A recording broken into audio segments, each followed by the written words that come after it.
Hello J-Labs! Napunta kami dito sa World Trade Center. Dito lang yan sa May Pasay. December pa ito last year, pero ngayon lang nagka-time na mai-post. Merong mga carolers dito sa may entrance. Paglibot-libot muna tayo, baka may makita na mabibili. May entrance fee nga pala dito. Pagkatapos ay binigyan kami ng eco bag para lagyan ng mga mapapamili. Free na itong eco bag, kasama na ito sa entrance fee. Tara, samahan niyo ako maglibot. Sa entrance pa lang ay makikita na natin na madami na mabibili at pagpipilian. Dito sa unahan ay parang pang-Indian. May rugs, accessories, and sari.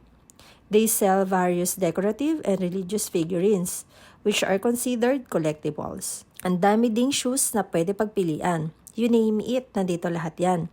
At kung toy collector ka o gusto mo lang bilhan ang mga kids mo, ay meron din. May stall din na bilihan ng pabango na galing US pa. Kaya talaga namang ang bango ng section na ito. Meron din mga coat and dress.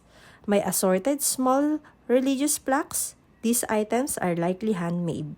Kung t-shirt naman ay marami din dito. Meron ding mga pambata na damit at mga laruan. Napadaan din kami sa organic coconut vinegar. Katabi lang nito ang stall ng yema and pastillas. May mga prutas din sila, tulad ng mangga, guyabano, marang at pomelo.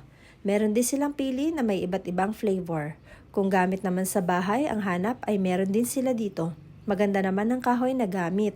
Gusto ko nga din sa bahay ang mga katulad nito. Meron din silang chicharon at pastillas. Dahil gutom na kami ay dito na tayo sa food section. Mukhang ang sarap ng mga pagkain. Meron pa kasama na buko salad.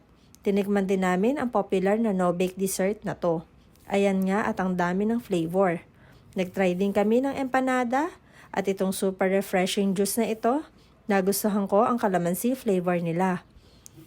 Itong King Kong na chicharon ay masarap din, may pa-pre-taste pa, kaya bumili kami ng salted egg na flavor. Kung nagustuhan nyo po ang aking content ay paki-like and share.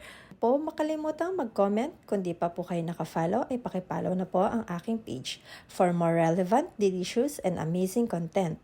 Thank you for watching!